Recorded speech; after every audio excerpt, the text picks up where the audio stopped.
nos permiten estar en este momento con ustedes compartiendo estas experiencias que queremos transmitirles. Como verán, terminamos la presentación como los duendes zapateros, esos del cuento, ¿verdad? De madrugada, y se nos fue todo el título mal, tuvimos ni corregir.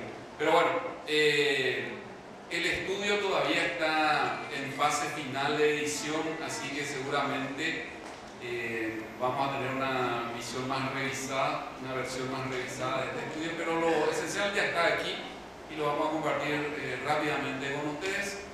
Si podemos adelantar. Bueno, démosle otro, completemos más ya la gráfica. Ahí.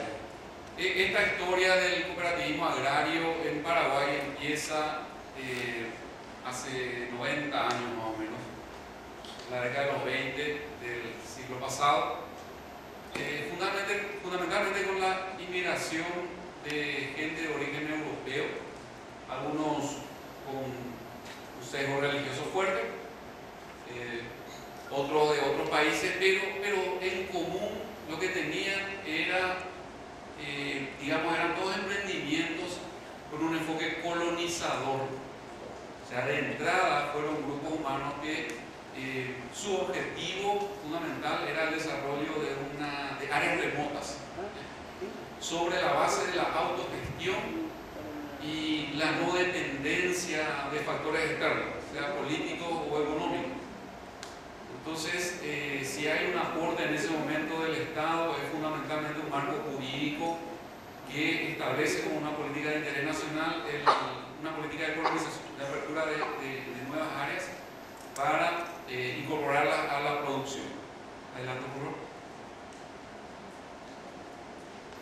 Formalmente, en 1941 se constituye una primera cooperativa agrícola alrededor de un producto muy asociado a la vida del ser humano, ¿verdad? Como el vino. En la región oriental, esta cooperativa lastimosamente ya no existe, a diferencia de otras que aunque no formalmente empezaron su tradición cooperativa o su gestión cooperativa incluso antes que esta, pero que digamos, formalmente esta es la primera cooperativa constituida, se llamó Ideal del Paraguay, en la región del Loera, centro de la región oriental nuestra. ¿Seguimos? Fíjense que en el Paraguay hacemos una cosa muy particularmente, ¿verdad? Se funda la primera cooperativa con personalidad jurídica propia y el año siguiente recién sale el primer decreto ley que establece un poco la forma de organización y de constituir una cooperativa. Así que ahí de entrada ya tenemos algunas rarezas propias de nuestro país, ¿verdad? Que primero se crean las cosas y después se las da un marco jurídico, digamos. Pero este también fue el primer instrumento legal que hablaba de cooperativismo y hablaba específicamente de cooperativismo agrario. O sea que el cooperativismo en Paraguay nace vinculado a las actividades rurales. Bueno, tenemos otro clic. A partir de ahí, recién en el año 72, se promulga una ley de cooperativas, una ley general de cooperativas que incluían las cooperativas de servicios, las cooperativas de crédito, etcétera, y las cooperativas denominadas de producción. Por primera vez también ahí se establecía una entidad en el Ministerio de Agricultura, que en aquel entonces era la Dirección Nacional de Cooperativismo, que tenía como rol fundamental el promover la constitución de nuevas cooperativas. La institución que yo represento hoy se llama FECOPROD, Federación de Cooperativas de Producción. Fue creada 3 años después, en el 75. A partir de ahí arranca un poco un esfuerzo de integrarles más efectivamente a las cooperativas rurales, que son muy diversas entre sí por diversos factores y diversas circunstancias, pero que en el inicio, una primera fase, era una entidad volcada fundamentalmente a lo gremial, con poca actividad de integración económica, fundamentalmente a los temas de defensa gremial y posicionamiento ante el sector público. ¿Sí? En el 94 se reformula la Ley General de Cooperativas la ley marco del cooperativismo, que es la que tenemos vigente hasta ahora. Y en esta ley lo que se establece, tal vez a diferencia de otros países de la región, es la denominada multiactividad. ¿Qué es la multiactividad? Sería lo contrario a la especialización de las cooperativas. Quiere decir que las cooperativas pueden tener en su interior diferentes departamentos prestadores de servicios. Entonces, el 99% de las cooperativas jurídicamente en Paraguay, como decía siempre, son realmente multiactivas. Y por eso pueden tener departamentos de crédito, departamentos de producción, departamentos de comercialización, departamentos de industrialización, etcétera, etcétera, etcétera. Eso es bueno y es malo también, ¿verdad? Como todas las cosas en la vida suele tener un aspecto positivo, un aspecto negativo. Eso ocurre también con la multiactividad. Pero esa es la situación actual. Todas nuestras asociadas son multiactivas. Y eso quiere decir que se dedican no solo a la producción primaria, sino también al ahorro y el crédito, captan ahorro de sus socios, financian a sus socios, también pueden hacer industrialización, también hacen comercialización. Y eso es medio raro, ¿verdad? Seguimos. Entonces, esta categorización que es oficial del Instituto Nacional de Cooperativismo, que es INCOOP, que también sufrió su mutación en el 2004, 2005, con una ley 2157, y a la inversa de lo que escuché esta mañana del DECOP de ustedes aquí en Chile, que se está volviendo de más fiscalizador a más promotor de cooperativismo, allá al revés, de más promotor de cooperativismo, que se volvió una entidad absolutamente fiscalizadora. Bueno, pero bueno, ellos tienen una clasificación por el giro principal del negocio, ¿no? Que principalmente se dedican las cooperativas, y entonces arman esta matriz. Pero les advierto que es lo que ya les decía, que jurídicamente todas son multiactivas. Entonces las cooperativas de ahorro y crédito y se categorizan en 3 niveles A, B y C de acuerdo al tamaño de los activos que tienen. Entonces, acá lo que vemos, tenemos 2 grandes pilares en el cooperativismo paraguayo, que son las cooperativas de ahorro y crédito y las cooperativas de producción agroindustrial. Y después hay un mal llamado, y poco felizmente tal vez, otros tipos de cooperativas como gran conjunto, o donde se clasifican cooperativas de trabajo asociado, cooperativas de consumo, cooperativas de vivienda, etc. ¿Verdad? Bueno, vemos que el total de socios cooperativizados en Paraguay es importante. El país tiene 7.200.000 habitantes más o menos. Acá estamos hablando que de esos 7.200.000 habitantes, 1.300.000 son socios de alguna cooperativa. Hay un cierto grado de levadura acá en este número, está un poco inflado. ¿Por qué? Porque se permite ser socio de más de una cooperativa. Entonces, yo por ejemplo soy socio de 2 cooperativas. Y no es raro que en el ámbito urbano, sobre todo, haya socios de más de una cooperativa. En el ámbito rural eso ya es mucho más raro, ¿verdad? Que uno sea socio de más de una cooperativa. Pero entonces, de esos 7.200.000, que es toda la población de Paraguay, más o menos alrededor de 3 millones serían los que están en edad económicamente activa, y de esos 1.300.000 son socios cooperativas, con esa pequeña precaución que les había dicho. La de producción representa muy poca cantidad en cuanto a socios cooperativizados. Son apenas 39.000 los socios cooperativizados en alguna entidad cooperativa agropecuaria. ¿Sí? Y aquí, bueno, en cuanto a cantidad, se tiene un fenómeno similar al que enunciaba la señora de apellido difícil, de Lica. Bueno, Edith, eso está más fácil.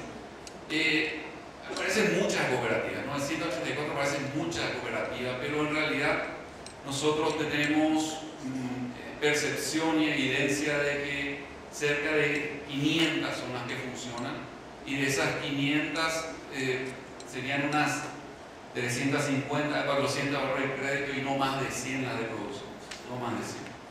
De esas 133 están integradas en nuestra federación. ¿Sí? Vamos a hablar un poco ya con más especificidad del cooperativismo agrario en Paraguay en general. Acá están los departamentos, le decimos nosotros, en que está dividido políticamente el Paraguay. Tenemos departamentos con pocas cooperativas y tenemos departamentos con muchas cooperativas, pero lo importante es la cantidad de socios, agricultores cooperativizados, y ahí vemos una predominancia en algunos de esos departamentos como Itapúa, Caguazú, San Pedro, Guairá y lo que es el Chaco. Típicamente el Chaco, el país es una región grande, pero hay más de 60% de la superficie total, pero tiene menos del 2% de la población, pero es, digamos, la región más cooperativizada de Paraguay. Y después tenemos cosas raras ahí, como por ejemplo el primer departamento de Concepción, donde dicen haber 14 cooperativas con 300 socios. Eso es un promedio de 30 socios por cooperativa. Eso, obviamente son cooperativas muy frágiles. ¿Seguimos? Y un dato importante, viendo lo que nos ilustraba hoy don Carlos, resulta ser que todos estos socios son realmente agricultores familiares, prácticamente. ¿Por qué? Porque tienen su explotación dirigida por ellos mismos y aplican su trabajo en su explotación. Tienen empleados también, pero fundamentalmente es la familia, el núcleo familiar el que trabaja en la explotación. Y son explotaciones pequeñas, relativamente pequeñas. Fíjense que el 22% de todos estos socios tiene hasta 5 hectáreas. Y si le incluimos lo que tienen hasta 20 hectáreas, ya vamos por más del, 40%. 40% tiene menos de 20. Y vamos a ver cómo es importante la fuerza del asociativismo en la organización para vencer esta aparente barrera de tamaño en cuanto a superficie explotable a la hora de vincularse al mercado dinámico. ¿Seguimos? Después la masa societaria de la federación. Esto es en cuanto a agricultura, no en cuanto a ganadería. En cuanto a ganadería se tiene aproximadamente 1,5 millones de hectáreas más que este sería la cantidad de hectáreas en agricultura. Estamos hablando de 1.208.000 hectáreas y se distingue entre lo que es la propiedad de la cooperativa. Es muy raro en la agricultura en Paraguay que la propiedad en explotación sea de la cooperativa, en realidad es de los socios. Cada uno tiene su título individual y eso lo que se hace es juntar de repente toda esa superficie, incluso a efectos de garantías bancarias, hipotecas y demás cosas a través de la cooperativa. Pero la propiedad es de los socios. ¿Seguimos? Acá tenemos lo que produce el Paraguay en conjunto y lo que producen las cooperativas en conjunto en los rubros principales. En algunos de esos hay correspondencia y en otros no, pero lo que podemos extraer son los grandes números: 5 millones de hectáreas más o menos en explotación agrícola en Paraguay. De esas, cerca de 1.200.000 hectáreas son manejadas por las cooperativas y sus socios. Presencia fuerte, comparando las dos tablas.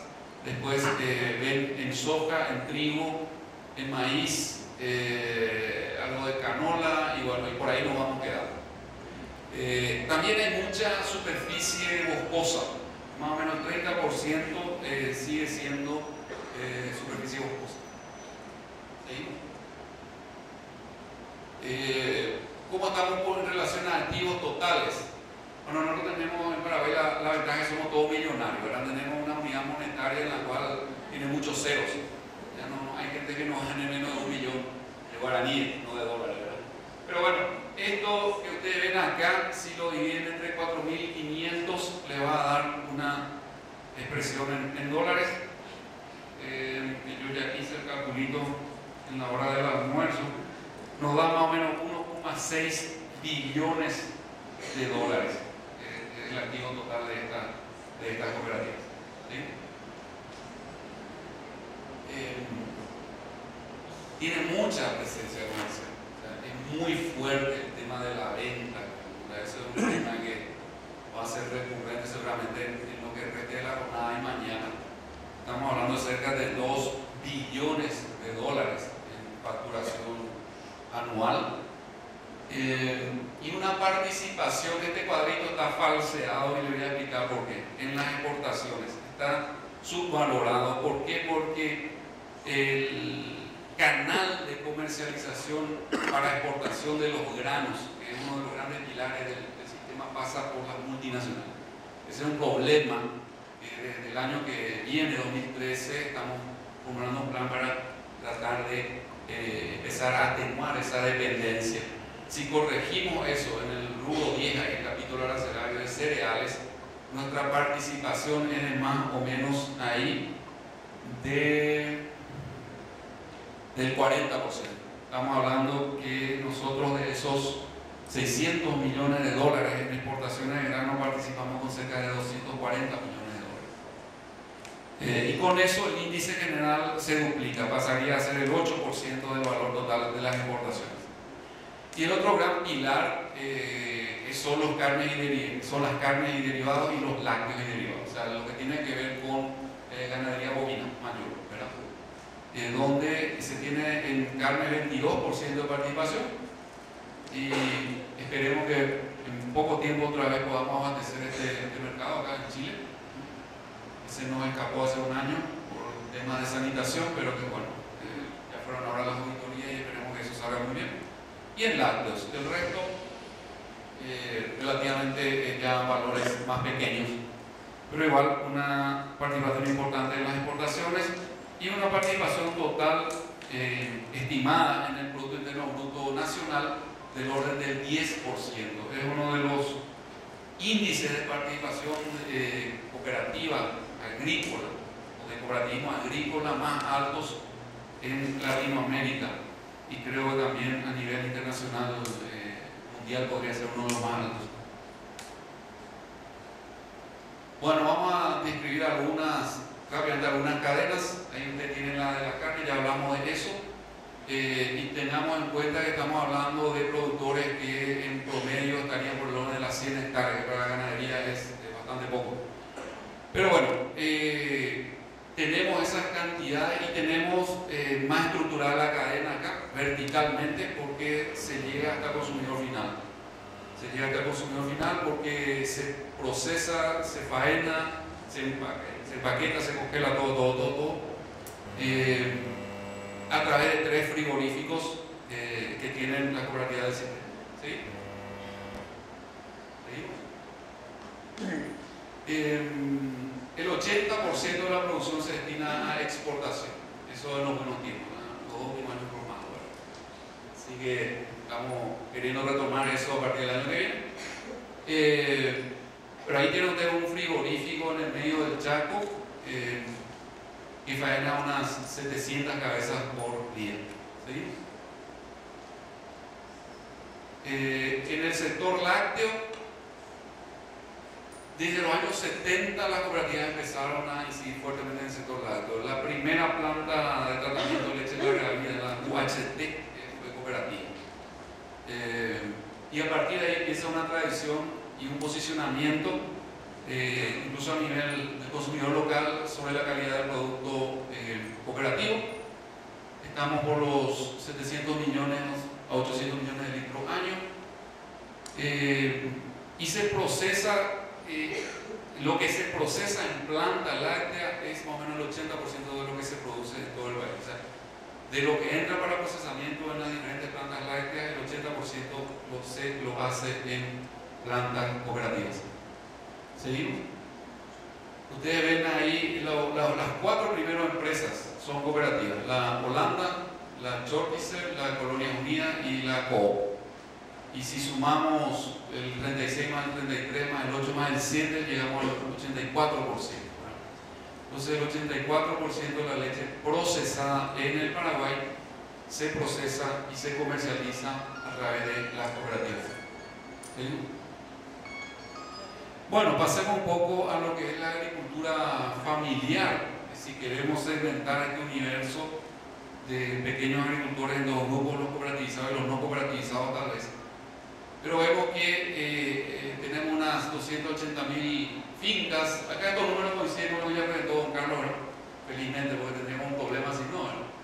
Pero iba mirando ahí los números que pasaba y es lo mismo.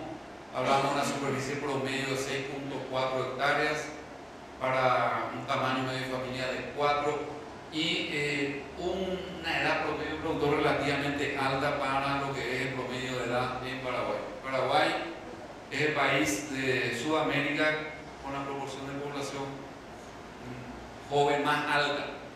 Más del 60 o 75% de la población tiene menos de 35 años a nivel nacional, digamos. Pero en el campo la gente se está volviendo vieja. Cada vez hay menos productores y cada vez los productores son de mayor edad en promedio. ¿Seguimos? También hay una alta concentración de la tenencia de la tierra. Eso compartimos mucho con Brasil. No sé si otros países de la región cómo estarán en esto. Pero ustedes vieron que más o menos el 80% de lo que son las fincas estarían dentro de ese segmento de pequeño productor con menos de 6 hectáreas. Y dentro de eso, la importancia de que estas pequeñas explotaciones se integren y se organicen a través de diferentes modalidades de organización. Algunas de ellas nosotros lo llamamos centrales cooperativas, que serían entidades de segundo grado para nosotros. Una de esas, en el rubro de las frutas, que podemos mencionar, es la Central Paraguaya de Cooperativas. Son 1.700, 10.000 fincas con plantación de banano. Es uno de los mayores actores dentro de la cadena de la banana, digamos, en Paraguay, al momento que actualmente tiene una fuerte presencia también ya incluso en exportación. Si podemos pasar al siguiente. Fíjense que aproximadamente casi 2 billones de dólares en banano en exportación para este grupo de pequeños productores. Muy importante. Ya, seguimos. Y ustedes ven ahí cómo va subiendo eso y cómo también el valor de la producción se va incrementando. Eso quiere decir que se empiezan a ver también los frutos de la mejoría en la calidad y en todo lo que tiene que ver con el manipuleo y la comercialización. ¿Seguimos? Otro ejemplo de integración es lo que esta mañana mencionaba un poco rápidamente don Álvaro, sobre la idea y los mecanismos de trabajo de integración bajo la modalidad de cadenas de valor, ¿verdad? Donde se integran cadenas de valor entre cooperativas de un desarrollo mayor y cooperativas emergentes, si se quiere, ¿verdad? ¿Y eso por qué? Porque según muchas investigaciones, el 70% o más de la innovación del conocimiento que aplica el productor en finca viene no de los servicios públicos de extensión, no de los profesionales universitarios, viene de copiar lo que hacen los agricultores más exitosos. Entonces ahí realmente las cooperativas tienen, digamos, una potencialidad interesante de dinamizar no solamente a sus socios, sino a las comunidades circundantes. Y bueno, un experimento de eso inicia la cooperativa Chortizer en su área de influencia hacia 1980 y ese relacionamiento se da hasta ahora. Esa es la segunda característica de estos encadenamientos productivos, son de largo plazo y no son fáciles. Entonces ahí tenemos un poco el tema de la inestabilidad de las políticas públicas sobre estos temas. Desde los años 80 a hoy podemos imaginar, y ustedes sabrán mejor que yo, los vaivenes que tuvieron los planes, políticas de gobierno, de Estado, etcétera, etcétera. En todo esto de apoyar las cadenas de valor o de promover el desarrollo de organizaciones de pequeños productores, ¿verdad? En estas, algo así como 3 décadas, 4 décadas, estamos hablando de cerca de 40 años. Pero en todo ese tiempo, esta vinculación y este trabajo entre estas dos cooperativas no se interrumpió y eso es lo que hace que se pueda tener un crecimiento sostenible. Así como ya decían esta mañana, las cooperativas tienen un compromiso con su entorno porque viven, trabajan en ese entorno, no vienen durante 3 años con un proyecto y después se van. Entonces, si no se dimensiona también esta escala de temporalidad amplia, realmente todos estos encadenamientos y todas estas inserciones, digamos, van a ser complicadas. Pero bueno, hablamos de 100 hectáreas por productor, más o menos, en aquel entonces y hasta ahora. ¿Seguimos? describo un poco el proceso, las grandes etapas en el 94. Fíjense que en el 80 empieza el experimento de asociativismo. En el 94, 14 años recién se funda la cooperativa. Eso me lleva a la reflexión de la señora Edith, por la manera de nombrarla más fácilmente que por su apellido. Ella hablaba de ese fenómeno de un boom, entre comillas, de cooperativas hacia los 90, primeros años de la década ya de este siglo, pero que después se caen. Y es porque se empieza al revés. Se empieza fundando la cooperativa y después se la quiere llenar de contenido social y económico. Yo creo que esa es una hipótesis de trabajo que se verifica con lo que se estuvo presentando esta mañana. Y acá yo creo que esto nos demuestra también esa idea. Hay que trabajar mucho primero con la base asociativa de la organización, la cultura de la organización en conjunto, para después, en todo caso, cuando hay una escala mínima, pasar a la cooperativa, que ya es un nivel de asociativismo superior. Bueno, seguimos. 104 socios activos actualmente. Fíjense que gracias a eso, y acá, cómo se insertan estos 104 productores de 10 hectáreas, están a 500 kilómetros de Asunción, la capital de la República. Llega el momento que el sistema empieza a perfeccionarse y a rendir sus frutos también, y este es el momento que esos productores son socios de un accionista de un banco. Entonces, esos son mecanismos para nosotros de democratización del capital, de inserción de estos pequeños agricultores en esquemas muy complejos. Porque en nuestra mente hay un paradigma que dice que una institución bancaria es lo más complicado, lo más difícil de hacer imaginable. Parece un ámbito así medio arcano, donde realmente las reglas que rigen las cosas ahí son de difícil aprehensión. Y bueno, y gracias al cooperativismo, a la integración de estas cadenas de valor, esta gente ahora es accionista de un banco, es banquero, es dueño de un banco, en su pequeña parte, ¿verdad? Pero es dueño, así como es dueño de su cooperativa. Y bueno, eso es un motivo de orgullo para nosotros. Tenemos el primer banco de capital de la cooperativa en Paraguay. Y seguimos, sigamos. Gracias a eso también accede ahora a líneas de apoyo estatal, que ya están organizados, y ahí en el cuadro anterior lo que hablaba era que más o menos $200.000 de apoyo recibieron en el 2011. La historia arrancó en el 80, en el 2011 aparece el Ministerio de Agricultura. Entonces, pero bueno, mañana solamente vamos a hablar de ese ser polifórmico que es el Estado, polimórfico. Lo importante es ver la sostenibilidad del negocio. Es de ver la caída impresionante de 2008-2009 en cuanto a cantidad de leche. Fue una sequía terrible, más o menos el 40% de las vacas lecheras murió de sed, realmente. Pero si no hubiese estado la cooperativa, esta comunidad desaparecía del mapa. Yo les puedo decir eso, hubiese borrada. Esa gente ya no estaría ahí, hubiese vendido sus propiedades a otros ganaderos más grandes, etc., y no hubiesen ya estado ahí. Y este es el momento que ustedes ven que estamos retomando la senda de 2009 con 1.800.000 litros comercializados. Y eso quiere decir $680.000 para esos 104 productores, que vienen a ser cerca de $6.000 por productor, solamente en leche. $6.000 al año en Paraguay es el doble del ingreso nacional, no del ingreso agrícola, del ingreso nacional, donde metemos los doctores, los abogados y todo. El ingreso promedio per cápita en Paraguay está por los $3.000. Estos agricultores con 100 hectáreas, por estar en esta cadena de valor, y por tener todo este andamiaje organizacional en un solo rubro, porque también hacen sésamo, también hacen sorgo y otras cosas, ganado de carne, están recibiendo de todos cerca de $6.000 americanos anuales. Bueno, ¿qué más se puede hacer? De hecho que hay un amplio margen. Las cooperativas son organizaciones consolidadas, tienen presencia de marca y tienen un capital de credibilidad importante dentro de la comunidad, digamos esta cooperativa de Pecopro, y pueden hacer mucho más de lo que están haciendo. Claro que pueden hacer mucho más de lo que están haciendo. Eso también es fruto un poco de cómo se originaron estas organizaciones. Yo les decía que eran en principio organizaciones colonizadoras, o sea, remotas, autogestionarias, y ahora uno de los grandes desafíos es justamente salir de esa mentalidad de colono, decíamos hace 2 meses en un seminario estratégico que tuvimos en Asunción, porque ahora tenemos que pensar hacia afuera, no hacia adentro de la colonia, hacia afuera.